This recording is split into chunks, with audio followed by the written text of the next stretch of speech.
Bueno, vamos a cambiar del tema político y vamos a entrar en el tema salud. Como ustedes saben, en los últimos tiempos las estadísticas de los diferentes tipos de cáncer que existen ha ido en aumento. Y para hablar de uno de manera específica, el de cabeza y cuello, recibimos en nuestro set al doctor Alexis Ramírez Malmo, que es oncólogo. Buenos días, bienvenido, doctor. Buenos días. Gracias por estar aquí. Gracias a ustedes por invitarme. Doctor, cuéntenos cuál es la situación del país con estas dos modalidades de cáncer. ¿Qué tan frecuente es eso? Realmente, cáncer de cabeza y cuello, primero hay que definirlo como tal. El cáncer de cabeza y cuello es aquel que se da en la región de la cabeza y el cuello, excluyendo el esófago y los ojos. Y es muy importante que, a pesar de que es más frecuente de lo que creemos, el desconocimiento que existe sobre la enfermedad. El cáncer de cabeza y cuello, según las últimas estadísticas nacionales, que no tenemos una en específico, representa el 4º lugar en la República Dominicana, justamente detrás de mama, cervix, colon y próstata en el hombre. O sea que ¿Cuál es el orden que hay? El orden que hay va a depender del sexo. Obviamente, si es para la población femenina, mama representa el primer lugar. Uno. Sí.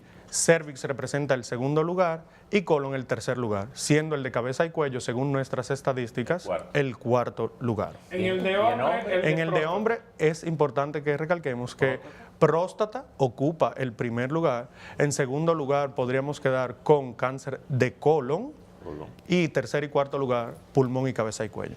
Pulmón, cabeza y cuello. Y cabeza y cuello. En el caso de los hombres, igual que las mujeres, el 4º lugar corresponde a cabeza y cuello. Sí, y es bueno que recalquemos esta parte, porque cáncer de cabeza y cuello se estima que aproximadamente al año, a nivel internacional, hay una incidencia de 680,000 casos con 350,000 defunciones. Con frecuencia se escucha a la gente a nivel popular decir que fulano tiene un tumor en el cerebro.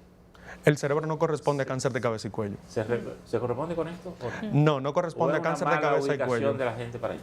No, cabeza y cuello excluyendo ojos, cerebro y esófago, realmente. Pero cáncer de cabeza y cuello, es importante también que nosotros digamos que parte de lo que representa el factor de riesgo sería el tabaquismo y el alcoholismo. Siempre cuando un paciente, generalmente cuando hacemos la historia clínica, le preguntamos si fuma o si toma alcohol. Vamos a decirle a la gente exactamente cuáles son las partes, cuando usted hace esas exclusiones, ¿cuáles son las partes que corresponden a este tipo de cabeza y cuello? Cabeza y cuello representa, bueno, surge de los tejidos escamosos que recubren la mucosa, tanto oral, boca, nasal, de la faringe, de la laringe. Sin embargo, popularmente, doctor, se le conoce como o hay un cáncer en la tiroides o hay un cáncer de garganta, pero encasillarlo en cabeza y cuello es muy poco común a nivel médico y a nivel de paciente que se le tire en esa clasificación o que se le ubique en esa clasificación. ¿Cómo nosotros, de manera normal, para que la gente en el español dominicano, podemos decir quiénes están afectados de este tipo de cáncer? Importante, los hombres tienen un riesgo de padecer cáncer de cabeza y cuello que corresponde a la mucosa oral, la garganta, tienen 2 a 3 veces más posibilidades de desarrollar cáncer de cabeza y cuello que las mujeres. ¿Y esto por qué? Porque históricamente los hombres tenemos una mayor propensión hacia el tabaquismo y hacia el alcohol. No quiere decir que las mujeres no se vean afectadas. En los últimos tiempos se ha visto desde los años 60 a nivel internacional un aumento en la incidencia de tabaquismo a nivel de las mujeres, y esto se ha visto en países como por ejemplo Inglaterra, en donde se ha empezado toda la parte de la liberación femenina, en donde va acompañado del movimiento social también el hecho de que la mujer está tomando hábitos que el hombre antes era quien lo tenía principalmente. Y esto se ve mucho porque recientemente... Muchos de los cuales los hombres han ido dejando como parte de la... Exactamente, pero se han ido equiparando. ¿Y qué sucede con esto? Que la mujer antes era raro ver un cáncer de cavidad oral, de lengua, de garganta, pero ahora se ve muy frecuentemente y lo vemos ahora socialmente a nivel de la población joven, donde dicen, hoy es viernes y el cuerpo lo sabe. ¿Qué quiere decir eso? Es más común ver mujeres que dicen, vamos a darle un traguito, vamos a socializar, y fuman. Yo entro en preocupación porque entre amigas el tema es de beberse un traguito los fines de semana. Y lo ese comparas, traguito social. Cualquier día, como dijo el presidente de la Cámara de Diputados, me voy a dar un trago ahora. Doctor, una pregunta. Era otro tipo de trago. Generalmente, En el caso de los hombres, para prevenir el cáncer de próstata, en el caso de mujeres y hombres, cáncer de colon, en el caso de mujeres, cáncer de mama, hay más o menos edades establecidas a partir de las cuales debe una persona hacerse los exámenes preventivos. O sea, si es un hombre, ya un asunto de próstata, ya de los 35 a los 40 años, debe comenzar a chequearse eso. Si es de colon, también ya de 40 años por ahí. Entonces, en este caso de los otros cánceres, no hay especificaciones, puede ser en cualquier edad. Es importante recalcar la diferencia entre prevención y diagnóstico precoz. Las personas siempre nos preguntan, si me hago mi mamografía, una sonomamografía, ¿voy a prevenir el cáncer de mama? No, no son actividades preventivas, son elementos que utilizamos para el diagnóstico precoz. Una prueba de imagen a tiempo lo que hace es diagnosticarlo en una etapa inicial, que es lo que todos nosotros queremos. O sea, si como quiera va a pasar, encontrarlo en una etapa inicial donde el éxito del tratamiento... Exactamente. Pero ¿qué sucede con la prevención? La prevención es completamente diferente. Por ejemplo, ¿cuáles son los elementos de prevención?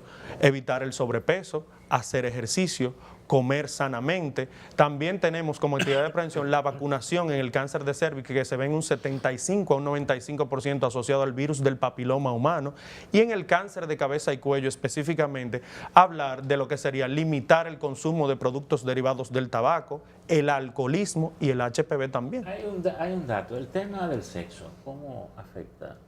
A propósito que usted menciona lo del papiloma. Qué bueno que lo pregunta, porque el cáncer de cabeza y cuello, y esto se está viendo más comúnmente ahora, hay un aumento de casos de cáncer de cabeza y cuello asociado al virus del papiloma humano.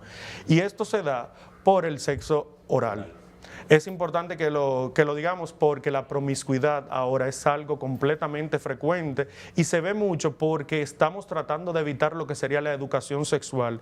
Y la educación sexual se sabe que a pesar de que hay muchos sectores opuestos a educar a la población sobre las actividades de riesgo, sobre cómo es una sexualidad responsable, previene los embarazos adolescentes y previene la primera relación sexual, lo que también orienta a nuestros adolescentes y a nuestros jóvenes sobre lo que sería el riesgo de contraer enfermedades de transmisión sexual, incluido el virus del papiloma humano, que en los hombres da cáncer a nivel anal, de pene y de cabeza y cuello. Recientemente hemos visto casos de cabeza y cuello en pacientes tan jóvenes como 36 años de edad.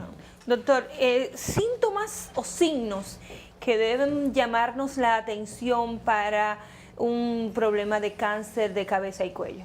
Sí, esto es muy importante también que lo digamos, porque muchas veces tendemos a minimizar lo que sería la gravedad de un caso. Y es importante decirle a la población que si tiene alguna úlcera a nivel de la cavidad oral o a nivel de la nariz o de las fosas nasales, que no cicatrice, que esté sangrando. También en los hombres y las mujeres que se encuentren con ronquera de manera persistente, hay que evaluarse en esos momentos. Es una señal de alerta y generalmente son los odontólogos en los chequeos rutinarios quienes encuentran estas lesiones y los refieren a un maxilofacial, a un cirujano de cabeza y cuello, o ellos mismos tienen la capacidad de tomar una biopsia y decirlo, aquí hay un problema mayor y hay que iniciar el tratamiento. Decía Geraldino ahorita, trataba de ubicar un poco una media en la edad para asumir que ya merece un chequeo. Pero en su experiencia o en la experiencia histórica de perseguir este tipo de cáncer, ¿qué se recomienda a las personas? ¿Un chequeo anual, un chequeo cada 2 años? Si no hay ninguna señal, no ir, o ir como quiera hacerse todos estos chequeos. Siempre es bueno que en términos de salud nosotros mantengamos una actitud hacia lo que sería el diagnóstico precoz y la prevención. Si usted es una persona que presenta alguno de los síntomas que ya hemos mencionado, independientemente de su edad, debe de acudir al médico para una evaluación directa. Lo cual, por ejemplo, para cáncer de colon, si usted tiene 50 años, ya debe de hacerse una colonoscopía para una evaluación o una prueba de sangre oculta en heces. En este caso, anteriormente se veía que los pacientes eran pacientes ya envejecientes porque habían fumado, tenían antecedentes de alcoholismo, pero ahora estamos viendo, como dije, un aumento en lo que sería la incidencia de cáncer de cabeza y cuello en la población joven. Es por eso que independientemente de la edad, usted debe de hacerse sus chequeos con el médico, también ocuparse de su salud oral.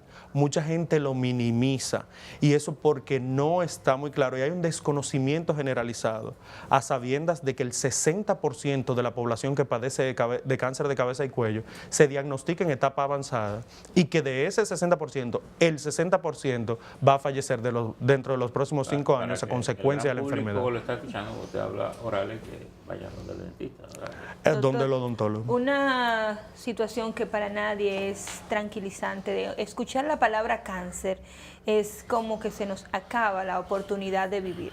¿Tiene cura este tipo de cáncer en cabeza y cuello?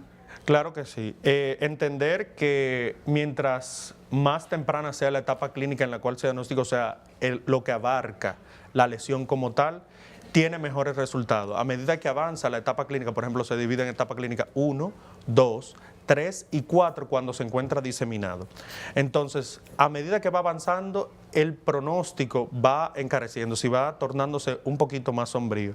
Pero recordar las cifras del GloboCan, que en el año 2012 decía que de todos los cánceres, la mayoría, el 60%, los pacientes se encuentran vivos a 5 años. Lo que tenemos que enfocarnos es hacia una cultura de educación hacia la salud, de cultura preventiva, de empoderar a la población en general para que entienda cuáles son sus factores de riesgo y qué puede hacer al respecto. ¿Este tipo de cáncer se trabaja igual que los demás? ¿Quimioterapia, radioterapia o hay alguna nueva opción para el mismo? Sí, en etapas iniciales generalmente se procede a operar la lesión y luego, si es pertinente, se trata con quimio y radioterapia concurrente. También en los estadios avanzados, y eso es algo que nosotros como oncólogo clínico hemos tenido la oportunidad de ver, contamos ahora con anticuerpos humanizados como el cetuximab, cuyo nombre es Erbitux, y es una sustancia bastante innovadora porque es un anticuerpo monoclonal que se dirige específicamente hacia la superficie de las células escamosas y previene lo que sería la señalización que le dice a esa célula que se vayan dividiendo.